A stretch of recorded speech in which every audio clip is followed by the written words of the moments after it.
The first rule of conservation is that collaboration is the best way to go.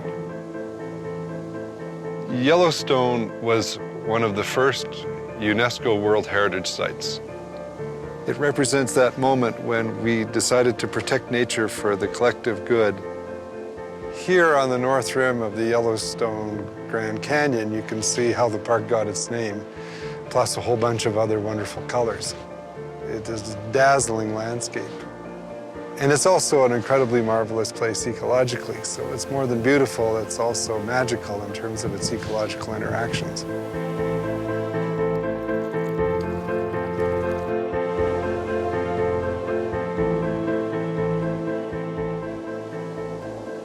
Wolves were well established in Yellowstone when the park was designated in 1872. They are arguably one of the most controversial forms of wildlife on the planet. And we've been at odds with them, certainly over agriculture and now over hunting, for a long time. They are this cultural enigma to us. We killed them every chance we got. And it's only been in the last 3 or 4 decades that there's been a movement of people to say, maybe they're not so bad.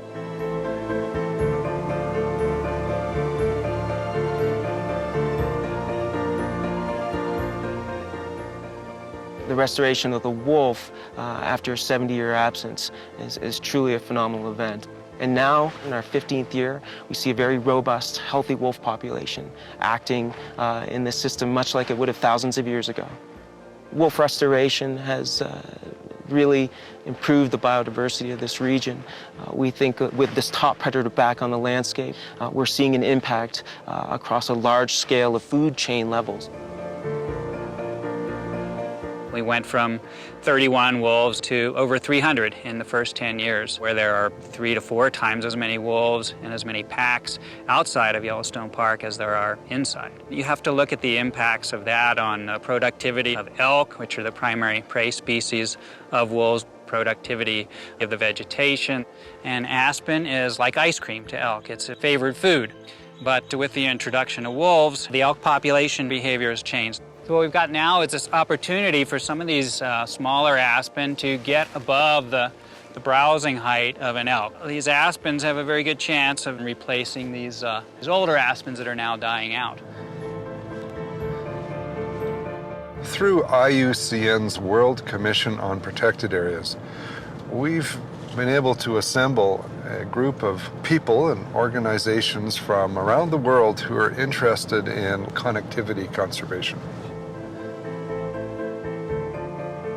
The story of Yellowstone's wolves is not only the story of Yellowstone Park, it's also an example of the bigger issue of how parks need to be part of landscapes that are much bigger. They need to be connected. Large carnivores on the landscape are something when we didn't have 300 million people living in the United States. Wildlife now, in this day and age, lives in fragmented landscapes.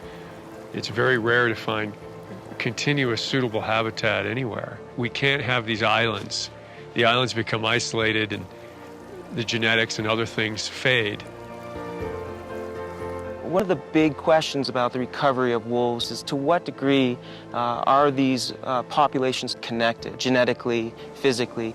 And so part of our research is trying to understand the degree to which wolves move around the landscape, reproduce, and contribute to gene flow. Yellowstone actually can't function as an island. It actually needs to be part of a bigger system that goes from Yellowstone all the way up into the Yukon in northern Canada. We have to think at that scale, connecting these reserves, not allowing them to become little island fortresses, or they will become islands of extinction. And that large scale of conservation is sometimes called connectivity conservation. We need these large networks of wild habitat to support these animals and ensure their future. Wolves are very much a symbol of wilderness. They're a symbol of something that was very much a part of our wildlife heritage in the past, very much of a symbol of what we have lost, but more importantly, a symbol of what we now have gained. A large part of the success of Yellowstone wolves has been the bringing together of people. That's really a testament to the value that human societies play, and that coming together, working in different organizations to achieve a common goal. Are we going to save some places? Wolves are a great test for that mindset. Can we do it? Can we bring them back? And not just to settled landscapes, but let them exist in those wild places.